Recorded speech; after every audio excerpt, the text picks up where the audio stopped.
I'm Dimis, and I'm going to present the project Samspill. Before I do that, I would like to thank, first of all, Europe and Norway, especially the long-serving members of. I met some of your colleagues last week from Europe and Netherlands, and I can see that keep a consistent, high-quality brief requires quite a lot of organization behind it, and this is work that has been very much appreciated. Also Europe and EU as well. As the jury, for the time they put in evaluating the projects, 60 projects is quite a lot. But also, of course, for our audience. And of course, all the other teams for the very interesting presentation that we've seen until now. So I'm going to present a little bit about ourselves because I think it's an integral part of how the project came to become what it is. We're actually two. We do not have an office, but we are both based in Rotterdam and work for the same office.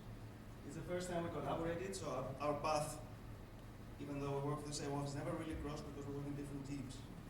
But quite randomly, while working for our office, late in the evening, I was browsing on the briefs of Europan, because I didn't have them as well.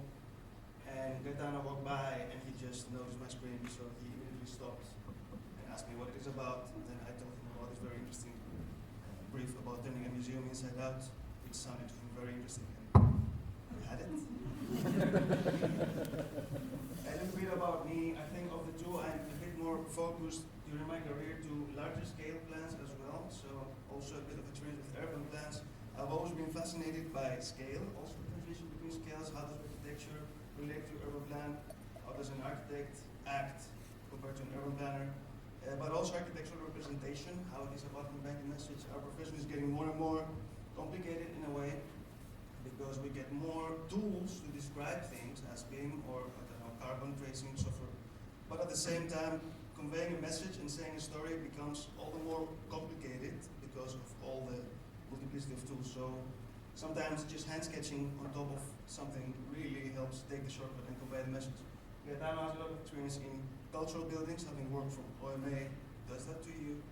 So he had a bit of more of a design stiffness and experience in that aspect. So when we asked ourselves how, or actually why we would like to collaborate with your patron, we actually had the opposite reasons what you would expect. So he said more about the civic aspect of designing a museum that is embedded in the city.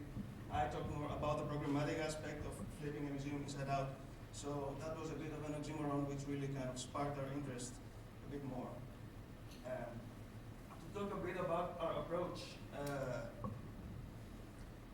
it's a very complicated ecosystem, what is described in the brief. And we think even through the brief, or even the players themselves don't really know how complicated it is, or it is going to become. The project, so the success of such a project, we think involves around synergy, which was kind of mentioned in the brief presentation as well for a different project. The question for us is, how do we create this synergy? So, it's easy to list them all together, but you really need to hug all of them like a mother and help them breathe and create these connections what we're looking for. And we aim to do this in two ways, and they're quite contradictory. One is to lay the right foundations, which means take the non-negotiable decisions or the hard lines, and the other is to give them space to breed and grow these connections so they realize themselves what they need to be. So how do we give them space?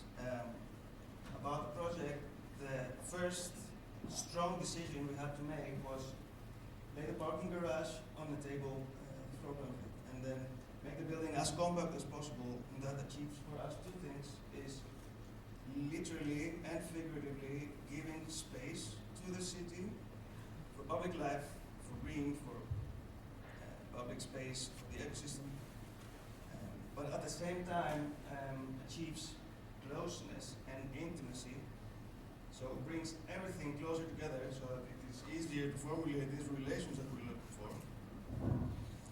But is this enough? No. We introduce a very open plinth. Again, again visually but also physically, so that by default all these connections to the city are facilitated in an easier and more direct way. We also looked at this drawing and thought, is this enough that the museum is also integrated into the city? And we still thought this is not enough. So we introduced a vertical void in the middle of this compact box in order to be able to connect the museum functions themselves to the rest of the museum. This is a transparent and open, low threshold space that actually serves as a logistical spine of the building, which we thought is a very cool thing for the people themselves to see, in the spirit of transforming the traditional museum inside out and offering a bit of a look what happens behind the scenes. Is this enough? No. This space is not only a logistical vertical corridor, but it should also be used and inhabited by the people in order to gain the necessary value.